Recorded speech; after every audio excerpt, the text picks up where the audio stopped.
It's really a thrill to be on the podium at the Midwest Renewable Energy Grounds. My family and I have attended the fair for years, for the talks, the music, the food, the general good vibes. As a Wisconsinite, I'm proud that such a pioneering and visionary organization is based right here. As a professor of earth and environmental sciences who spent 30 years teaching and evangelizing about the urgent need for action on climate change, and who sometimes lapses into despair at how little progress we've made as a society over that time, the MREA Fair has been an essential optimism recharging station for me, an affirmation that enlightened change is possible. And although the fair is unquestionably progressive and forward-looking, it also envelops me in a warm feeling of nostalgia for the freewheeling ethos of my childhood in the 70s.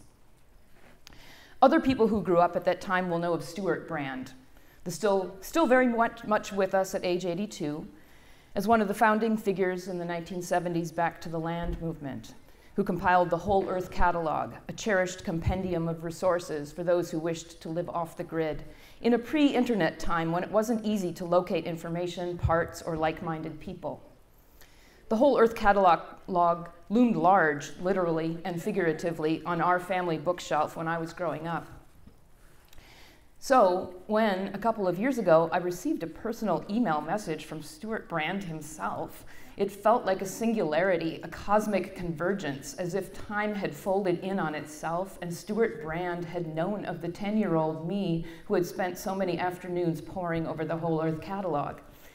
Instead, he knew of my book, Timefulness, and was calling to ask if I would be willing to give a lecture for a series called Seminars on Long-Term Thinking, sponsored by his organization, the Long Now Foundation.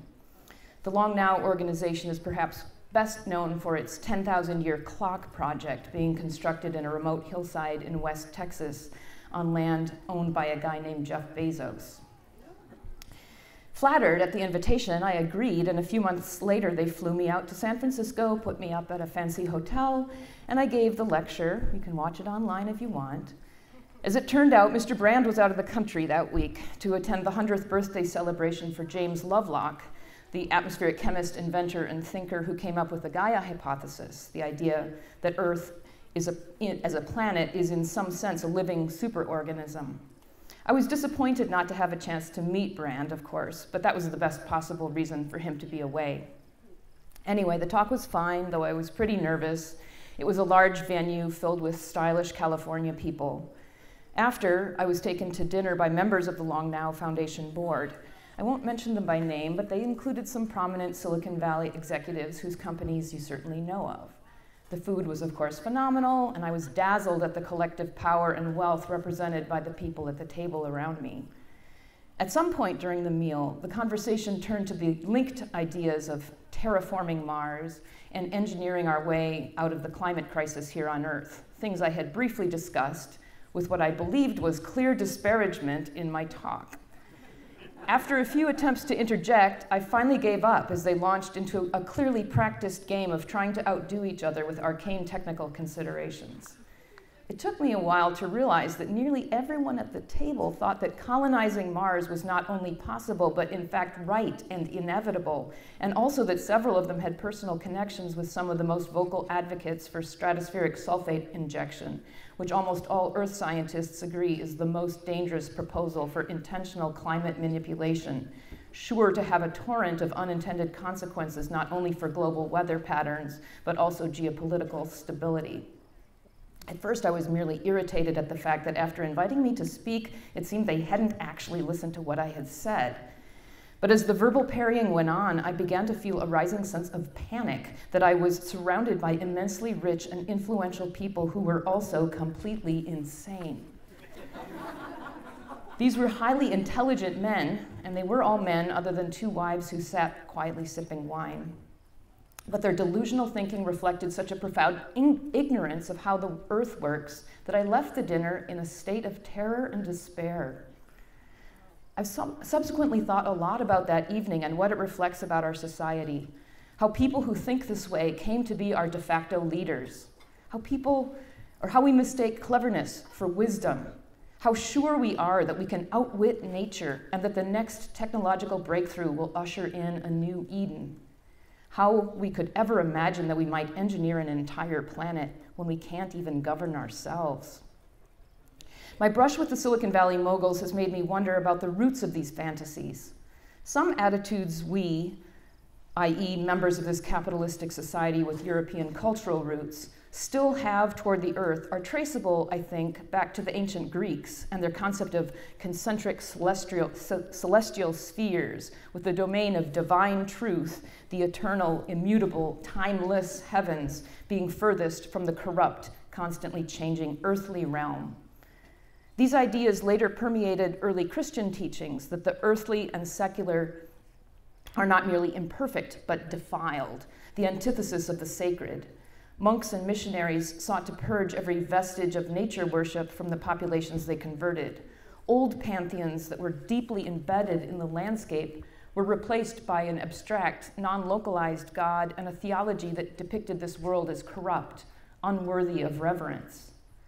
And although religion, and in particular the Catholic Church, is typically cast as the enemy of modern science, as it took shape in the Renaissance and Enlightenment, some of those same ancient Greek ideas about the earth informed the development of the sciences. Physics, in particular, with its focus on the motions of heavenly bodies, seemed to come close to the divine and the eternal. And the success of physics in explaining the motions of the planets and empowering humans to overcome the limitations of our bodies through machines caused its methods to become the template for all other sciences. The reductionist approach of physics, dissecting messy reality into timeless parts that can be manipulated mathematically or in a laboratory, is of course a powerful way to discover how matter works. But it's not the best approach to understanding a big, old, complicated thing like the Earth. When geology began to emerge as a distinct discipline in the first half of the 19th century, some early practitioners struggled unsuccessfully to emulate physics, proposing various grandiose theories of the earth, simple universal principles akin to Newton's laws, in an attempt to tame the earth and its unruly components, oceans, mountains, rivers, clouds. But no wonder this first generation of geologists fell short.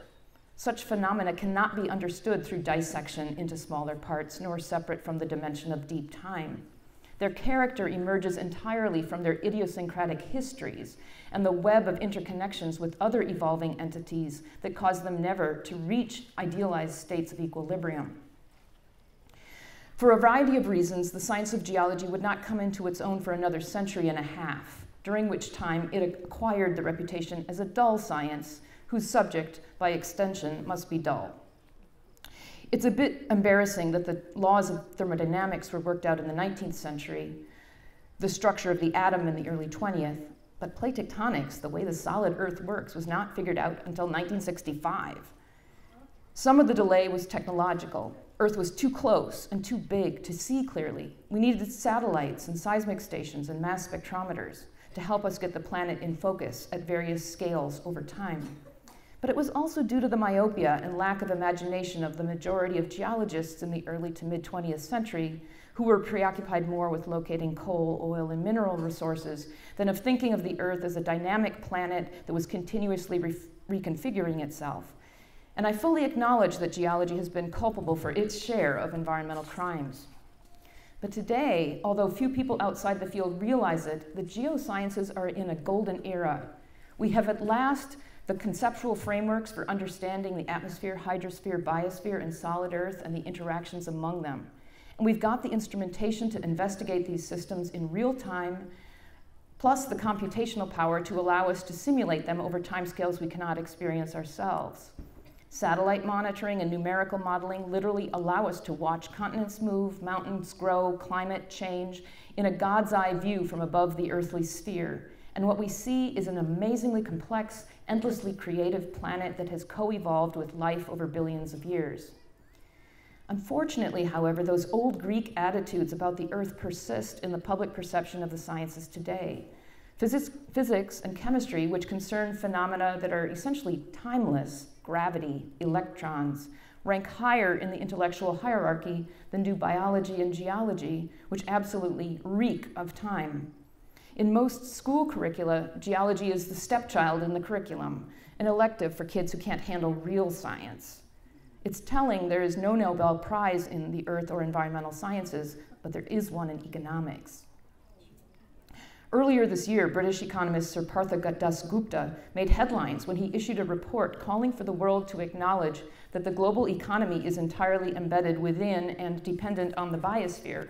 Of course, I agree, but the very fact that this was newsworthy reveals how deluded our society is.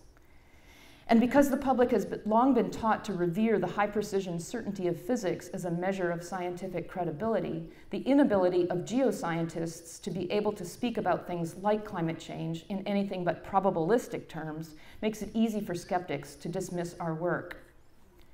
All of these ideas about the Earth as a mediocre sort of planet with an irrelevant past, the backdrop to human activities, play nicely into our worship of free markets, the belief that economies are more real than ecosystems, the mass delusion that we have invented the world and are somehow exempt from the laws of nature.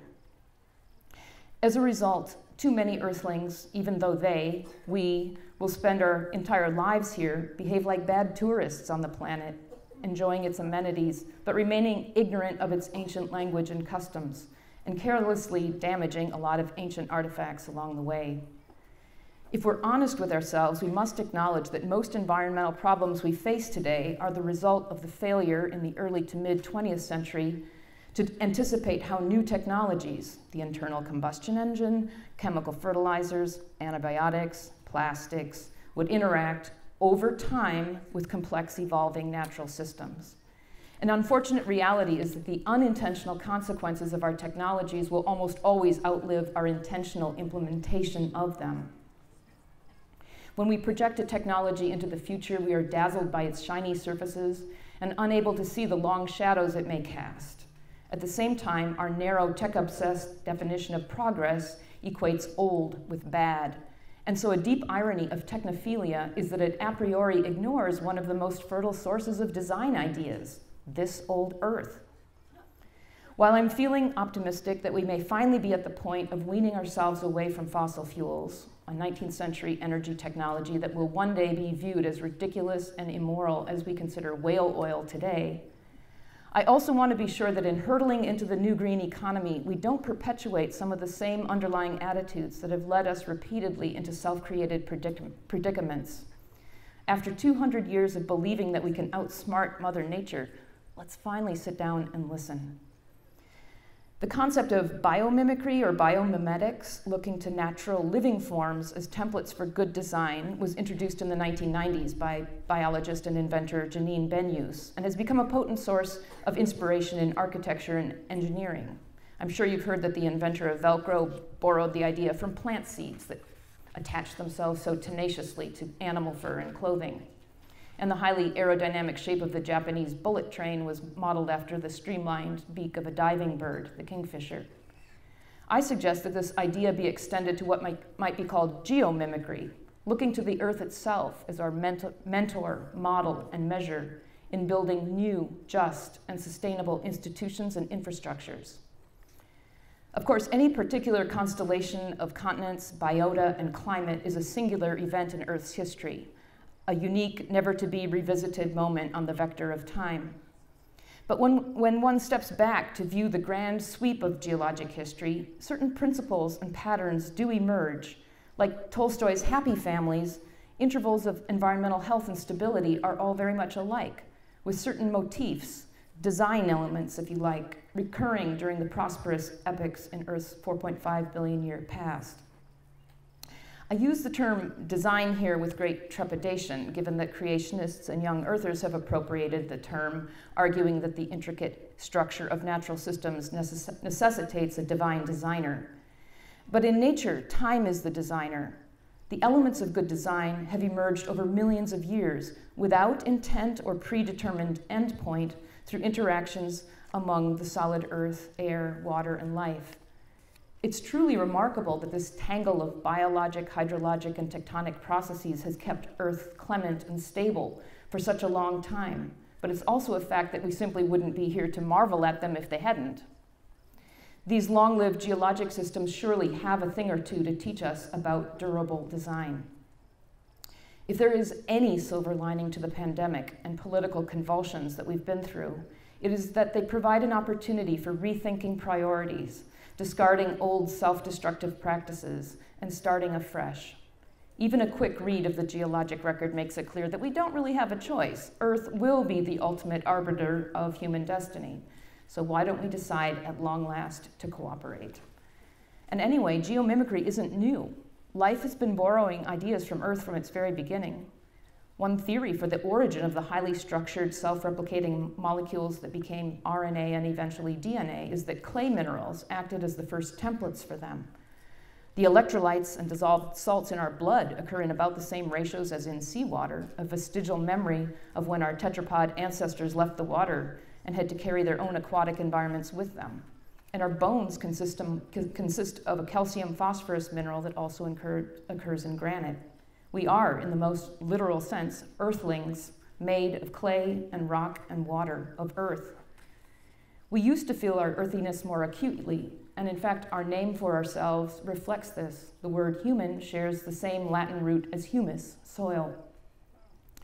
I don't pretend to have secret access to the planet's technical documentation, but I can identify some strategies and architectures that seem to appear again and again in the workings of the solid Earth and biosphere. So here are 3 design principles that are recurrent motifs, the signature style of the House of Earth: deep recycling, fractal scaling, and timefulness. So principle number 1, deep recycling, loopiness, running around in circles. I've watched with fascination these past 20 years as various rovers have given us ground-level views of the Martian landscape and have shown without doubt that in the distant past, the planet had rivers and lakes. And it's been amazing to track the explosion in the number of known exoplanets in other solar systems, now close to 5,000, including a few dozen that appear to be in the habitable zone, the right distance from their suns to have liquid water. But I'm always frustrated when I hear public statements from NASA that leap from such discoveries to the possibility that there is life on these alien worlds. Just being the right distance from a star, or even having some liquid water, is a pretty low bar. It doesn't necessarily follow that life inevitably would get a start on such a planet, and it definitely doesn't guarantee that it could survive for the long haul. The real miracle of life on Earth is its persistence over such a long period of time, and that was not preordained at the time the planet formed. Instead, the survival of life over the eons can be attributed to the habits the planet developed early on. In specific, its practice of constantly recycling its water and carbon, phosphorus, nitrogen, even the very crust of the Earth, through an elaborate system of interacting biological, hydrological, atmospheric, and tectonic processes. It's like a colossal contra dance playing out on many different tempos over the long arc of geologic time, in which all the dancers eventually end up back where they started, just in time for a new round to begin. The water, air, soil, rocky lithosphere itself, at vastly different rates, are constantly reused and remade via evaporation, precipitation, photosynthesis, decomposition, melting, recrystallization, erosion, and mountain building. Every process has an inverse operation, every flow a compensatory counterflow. This is arguably the single most important attribute of Earth, and one that my Silicon Valley dinner companions completely failed to appreciate. Such systems cannot simply be engineered into existence by fiat. These biogeochemical cycles involve so many moving parts, raindrops, oceans, jungles, microbes, mountains, that they make our proudest engineering feats look like 6th grade science fair projects. Terraforming a lifeless planet like Mars or tinkering with the climate system sounds simple if you are completely unaware of the deep evolutionary pathways that gave rise to the world we live in, the intricately choreographed behind-the-scenes logistics, the housekeeping crew that make Earth habitable. But then these guys probably don't clean their own houses either. Biogeochemical cycles are complex, and the systematic study of them is comparatively recent. But there are some shorthand ways of quantifying their dynamic nature. One of these is the cycling ratio. And this is a little technical, but I think you'll get it. It's the ratio of the amount of a commodity, say carbon or calcium, that comes into the biosphere from a planetary source, rocks or the atmosphere, in a given period of time, compared with the amount that is reused within the biosphere in that same period. This cycling ratio is essentially equivalent to the number of times a commodity is traded between organisms before becoming locked up in sediment or returning to the atmosphere. A resource that is used many times via transport between organisms, for example, fungi, plants, herbivores, carnivores, scavengers, and decomposers, before leaving the biotic system will have a much higher cycling ratio than one that is taken in and discarded after a single use. The values of these cycling ratios vary over many orders of magnitude depending on what systems and commodities one is talking about, but crucially, cycling ratios are always inversely correlated with availability. That is, the scarcer the resource, the more the biosphere recycles it. So let's consider two elements needed by life forms, calcium and phosphorus. Of these, calcium is by far the more abundant in the Earth's crust. It represents between 2 and 10 weight% of typical rocks in the near-surface environment. It's cheap, easy to get, and has a very low cycling ratio, around 2. Phosphorus, in contrast, constitutes less than 0.1% of average crustal rocks. It's rare and valuable, and its cycling ratio is estimated at more than 100. That is, the average atom of phosphorus is exchanged between organisms 100 times before exiting the biosphere. This is what could be called deep recycling. The cycling ratio provides a useful lens for understanding our effects on biogeochemical cycles. When a normally very scarce commodity like phosphorus suddenly becomes abundantly available to organisms, the dynamic equilibrium of biogeochemical cycles, the contradance choreography, is profoundly disrupted, and the result is ecosystem chaos, like the growing anoxic dead zones in the oceans, caused by the runoff of artificial fertilizer and organic waste. Similarly, applying the concept of the recycling ratio to the flow of commodities in the economy shows how far our systems are from anything like a sustainable equilibrium. I can't think of any manufactured goods that have cycling ratios anything close to that of phosphorus, even though many commodities we use are far, far less abundant. In Western economies, most goods have cycling ratios of 1, i.e. single-use products, or 2 if they make it through one recycling stage.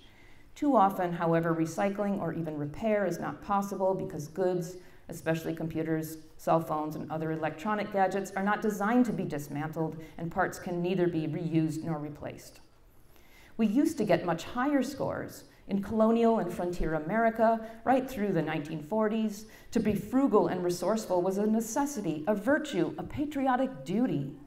Virtually all commodities had multi-stage life cycles. After being worn hard for years, mended and handed down from sibling to sibling, clothes became patchwork quilts, then rag rugs, then draft stoppers around windows. Metals were shaped and melted and reshaped at smithies. Furniture and dishes were passed down from one generation to the next. Such frugality is still an economic necessity in many parts of the world, but in the US, consumption has become strangely entangled with the idea of good citizenship. In fact, the word consumer is now more or less a synonym for citizen, and that doesn't even seem to bother anyone. To be fair, we have made some progress in the past few decades. Most highway projects now incorporate recycled asphalt and concrete. Deconstructing rather than demolishing houses and buildings has become commonplace. And of course, municipal recycling programs for paper, aluminum, steel, and some plastics are well established in most communities. But this is shallow recycling. A sad statistic is that while we are now recycling more than 50% of municipal household solid waste in the United States, compared with only 5% in the 1960s, our total and per capita production of solid waste has increased even faster. So we are actually sending more waste per person to landfills than ever before. We've become inured to this. It is simply a sign in Orwellian logic of a healthy economy. We need deep recycling. The natural rule that the scarcest commodities should be recycled the most will be an important principle to observe as we make the transition to a low-carbon economy. Solar panels, batteries for electric cars, magnets needed in wind turbines all require geologically rare materials, including cadmium, lithium, and various rare earth elements, especially neodymium and dysprosium. Even where these elements occur in economic concentrations, they're still in very low absolute abundance within their host rocks and must thus be extracted from large, environmentally destructive open-pit mines. Rare earth elements are often associated with phosphorus-bearing minerals, but are scarcer than phosphorus by a factor of 10. Given that the natural cycling ratio of phosphorus is 100, that should be the low-end goal for our recycling of rare earths. If renewable energy is to be truly renewable, it can't become a one-way street for scarce elements from mines to landfills. As advocates for green energy, we should be aware of the full life cycle of the components we're using. We must educate ourselves about the sources of the materials, learn about the human and environmental backstories of where these commodities come from. We must develop and support policies that ensure supply chain transparency and create incentives for modularity and recycling, with the goal of achieving cycling ratios beyond the single digits. And although it's heady that market forces are at long last aligning to give green energy a tailwind, we should be careful not to buy into the propaganda that limitless consumerism is now okay. Then we can all put on our dancing shoes, become citizens again, and take our proper place in the great global biogeochemical contradance, now in its 4 billionth year. Design principle 2. Fractal scaling, or nestedness.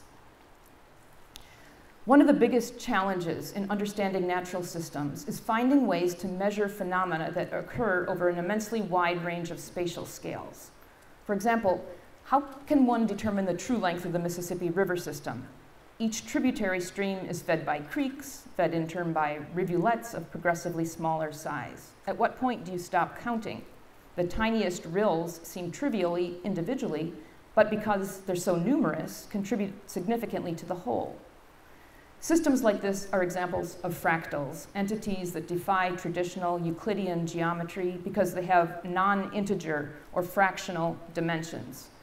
A branching river system, for example, is more than a one-dimensional line, but doesn't quite fill all of a two-dimensional plane, so it has a fractal dimension somewhere between 1 and 2. Such fractal systems are ubiquitous in nature.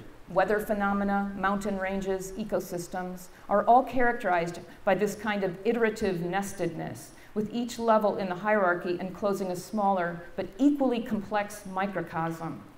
In fact, earthquakes were the very first phenomenon to be shown to follow a fractal scaling law, known as the Gutenberg-Richter relationship, for the two great seismologists who recognized this pattern way back in the 1920s. With all of these systems nested within systems, Mother Earth might more appropriately be thought of as Matryoshka Earth, like the nesting dolls. If simply describing the anatomy of this sort of system is difficult, understanding the physiology, the dynamics of interactions within and between tiers is boggling. Ecologists have known for some time that healthy ecosystems, productive, resilient ones, tend to have high biodiversity. But a new generation of ecosystem studies that combine field laboratory and theoretical approaches is finding that it is not merely the number of species, but the highly structured architecture of ecosystem networks that is responsible for their robust health. In fact, a high degree of nestedness in which specialist species like insect pollinators interact with only a limited number of generalist species from the next hierarchical level, like certain plants. This nestedness is what fosters biodiversity by reducing direct competition between coexisting species with similar survival strategies, in the same way that small creeks in different watersheds don't compete for rain. Yet the structure as a whole is energized and stabilized by the tangle of mutualistic interactions that link all levels and components. Perhaps most importantly, in such fractal systems, there is no single seat of power. Instead, power is distributed across all levels. This is illustrated quite physically by the fractal scaling of earthquakes. The 10,000 or so magnitude 4 earthquakes that happen in a given year release just as much seismic energy as the 1 magnitude 8 event that typically occurs annually. Similarly, in ecosystems, all levels wield influence, have agency, and affect organisms both below and above them in the trophic architecture. If anything, the real power in food chains lies not with a small number of top-tier carnivores, but instead with the myriad primary producers, the solar energy harvesting autotrophs that form the stable base. These principles can obviously help to inform the design of effective wildlife conservation policies, but they also point to ways that we might build more robust, inclusive economic networks, agricultural systems, and energy infrastructures. Clear signs that we are not economically fractal include the immense and steadily growing gap between the most affluent and most impoverished, and business sectors, especially banking and technology, dominated by a few outsized players that are too big to fail. After decades of federal agricultural policies that rewarded larger and larger farming operations, grassroots local and organic food movement has fought back and renewed the viability of small farms. According to recent USDA reports, the number of very small commercial farms, those under 50 acres, has actually risen by more than 25% since the 1980s, faster than the percent increase in the number of very large farms, those with 1,000 acres. That sounds like great news. But during the same period, the number of medium-sized farms declined significantly, losing ground, literally, to the largest ones, which now account for more than 55% of all cropland acreage. And the largest and smallest farms essentially operate in parallel, non-intersecting universes, agribusiness on the one hand and farmers markets on the other. This missing middle farm economy looks unnatural even to agricultural economists who recognize it as a sickly, low-diversity ecosystem. And as Michael Pollan and other food writers have argued, agribusiness is literally making us sick too with its addiction to antibiotics and its soul sold to corn syrup. Making the nation's farms fractal again is part of the cure. Water resources can also be protected better if management policies are designed to work in harmony with nested natural systems. An excellent example of enlightened fractal legislation was Wisconsin's 2003 Groundwater Law, which sadly has been undercut by some subsequent statutes, but has served as a template for other states seeking to protect groundwater resources. The impetus for the passage of the law, as many of you may remember, was a proposal by the Perrier Company in the late 1990s to install high-volume wells in east central Wisconsin for bottled water. Concerned about the potential effects on the regional water table and wetlands, an unlikely consortium of farmers, environmental groups, fishing enthusiasts, local governing boards, and state legislators turned to hydrogeologists in the Wisconsin Geological and Natural History Survey for help in drafting a bill that prevented installation of new wells that would withdraw water at rates incommensurate with local recharge rates. Rather than making a Procrustean one-size-fits-all decree, the bill called for watershed-specific hydrologic information to establish maximum permissible extraction rates. For example, a high-volume well that may devastate an upland ecosystem might be sustainable near the mouth of a major river entering one of the Great Lakes. The legislation was groundbreaking in its requirement that the best available scientific data be used in the regulatory process and that decisions be made on the intrinsic scale of individual catchment basins. Another example is the collapse of the Texas power grid this February. It was a tragic illustration of the fragility of a non-fractal energy infrastructure that lacked multi-scale connectivity and resiliency, with real consequences for human health and safety. We need to build robust energy systems controlled not from the top down, but empowered from within by actors across a range of scales, from individual households and collectives, the sun harvesting autotrophs, to local cooperatives and energy districts, as well as enlightened federal level policy. My last example of the power and importance of being fractal is an architectural one that also carries symbolic significance, and again, it comes to us from Texas. After a major hurricane hit Houston several years ago, meteorologists were surprised at the unusual severity of the damage in the downtown area, especially to the tallest buildings, including the J.P. Morgan Chase Tower, whose windows were violently shattered, raining glass into the streets below. The estimated maximum wind speeds just didn't seem high enough to have resulted in such destruction. In the days before or after the storm, it became clear that the greatest damage had occurred in the wakes of the tallest buildings. And it's awfully hard not to read that as a metaphor for what giant corporations have done to the country. Subsequent computer modeling confirmed that intensified turbulence caused by the steep faces of large buildings could have significantly amplified the effect of the storm on structures downwind. The Civil engineers who did the turbulence modeling explained that the surface roughness of urban centers, as measured by the disparities in the heights of objects, is much larger than that of natural land cover, and they recommended that the city of Houston begin planting trees and planning future buildings to give the downtown a more fractal topographic profile that will allow it to weather future storms better. Earth's systems have understood this for eons, creating beautiful fractal forms that have weathered all manner of storms across geologic time. And they offer plenty of blueprints for us to follow, downloadable for free from nature. And principle number 3, timefulness. As I suggested at the start of this talk, the reputation of geology is stuck in the 19th century. For many people, it conjures images either of musty museum collections or of rapacious resource extraction. But a better description of geology is as a lens for seeing in 4 dimensions. Just as the microscope and telescope extended our vision into spatial realms once too tiny or distant for us to see, geology provides a means by which we can witness time in a way that transcends the limits of human experience. Fathoming deep time is geology's great, undervalued contribution to humanity. But geology is less about time itself than the power of time to transfigure, destroy, renew, erode, entwine, innovate, and exterminate. The important lesson of the geologic past is not merely that Earth is old and we are not, but that we, like the Earth, are defined, that is given shape by time. And for my part, I'm comforted by the knowledge that we live on a very old, durable planet and not an immature, untested, and possibly fragile one. All of this is a habit of mind I call timefulness. Timefulness includes an awareness of the rich natural history that envelops us, but it's not just backward looking.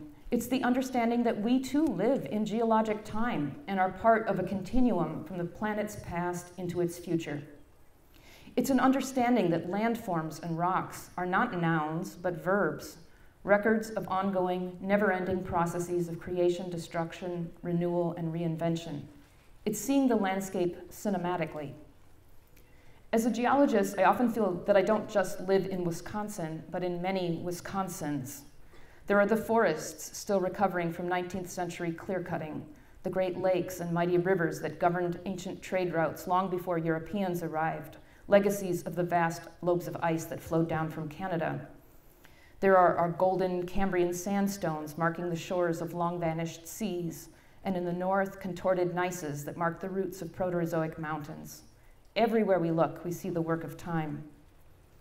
Timefulness also includes a sense of temporal proportion, a feeling for the relative and absolute rates of natural processes, the velocity of groundwater and tectonic plates, the characteristic timescales of soil formation, biological evolution, and past climate change. One of the truly extraordinary things about Earth is that the speeds of tectonic processes driven by the internal radioactive heat of the Earth are, by remarkable coincidence, about evenly matched by the tempo of external agents of erosion, wind, rain, rivers, glaciers, which are powered by gravity and solar energy. A dramatic illustration of this are the great piles of sediment that fan out onto the Indian Ocean floor from the mouths of the rivers that drain the Himalaya. These sediments represent detritus eroded from the mountains over the last 50 million years as the subcontinent of India has inexorably collided with Asia. All that sediment is a bit like snippets of hair accumulating on a barbershop floor. The volume of these sediments is actually as great as the volume of the modern mountains above sea level. But it's thought that the Himalaya have been close to the same elevation for at least 40 million years. This means they are not literally the same mountains they were at the start. Tectonics keeps pushing up new rocks even as erosion continuously removes the highest summits.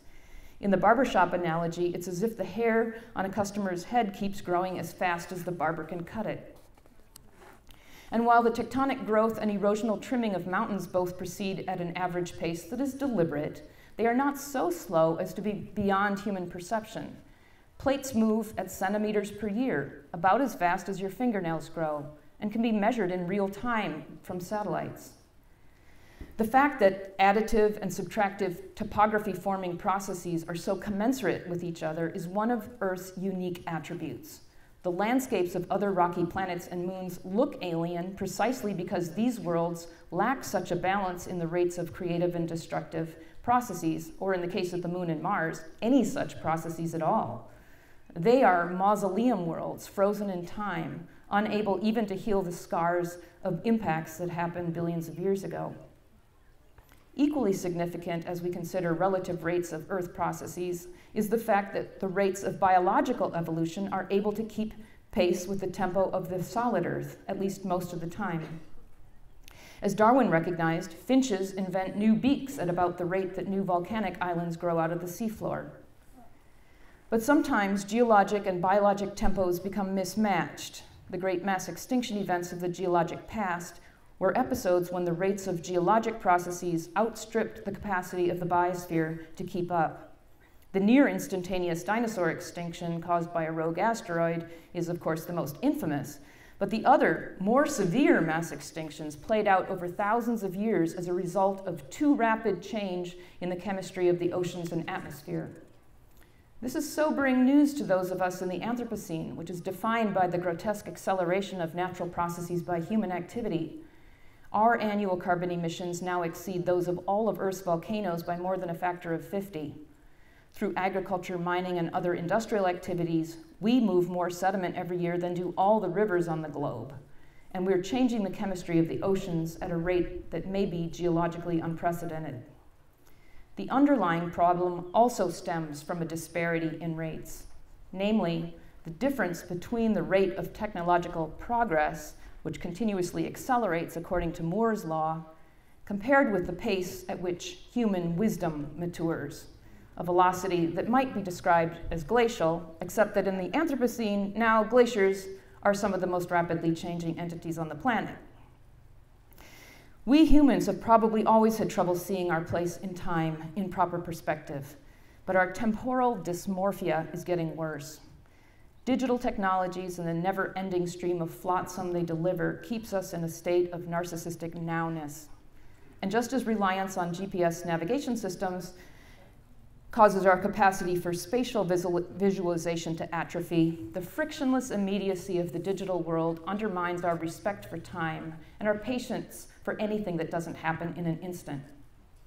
Such temporal dysmorphia, or more bluntly, time illiteracy, causes ostensibly intelligent people to argue that we can correct a century's worth of greenhouse gas emissions with a quick injection of sulfate into the stratosphere. It seduces some into believing a planet with no oceans or soil or tectonics could become an Earth-like Eden in a matter of decades, somehow overlooking the fact that even if we could homestead on a new planet, we would still be us, the same flawed creatures expelled from the first Eden. The idea of terraforming Mars, an enticing mashup of myths ranging from the Book of Genesis to the American frontier and Star Trek, is appealing because we so desperately want to be able to start over. One reason the current moment feels so perilous in this country is that we don't have a shared vision for our future and no common text we can turn to for guidance. We humans need a sense that we are part of something larger than ourselves, what Freud called the oceanic feeling. Traditionally, religions have met this yearning for the transcendent, but these days, existential meaning is increasingly sought in pathological ways that ironically act to isolate us further: consumerism, political tribalism, addictions of various types. We might find the solace we crave if only we could reconceive ourselves as earthlings, with deep roots on this planet and kin everywhere in nature. And we would find the guidance we need in the text of the earth itself. But this will require cultural change, which, unlike technological change, doesn't follow Moore's law and takes just as long as it always has, that is to say, at least a couple of generations. Still, we can make a start. We need new lullabies reassuring baby earthlings that while they sleep, the biogeochemical dancers are keeping the planet on an even keel. New holidays that celebrate Earth's fractal ecosystems, fungi and photosynthesizers, fish and frogs and farmers. New geocentric curricula in public schools that will cultivate time-literate citizens who will insist on wise long-term stewardship of water, land, and air. As a technological society, we have come to think of nature as something outside us, a mute and immutable thing external to us. We are unable to empathize or communicate with it. But the earth is whispering in our ears all the time. In every stone, it offers a memory of another version of the world. In every leaf, a prototype power station. In every ecosystem, an exemplar of a healthy economy. 70 years ago, Aldo Leopold exhorted us to think like a mountain. We are now beginning to understand how to think like this old planet. But to those who believe they have some better ideas, I say, please, by all means, leave now for Mars.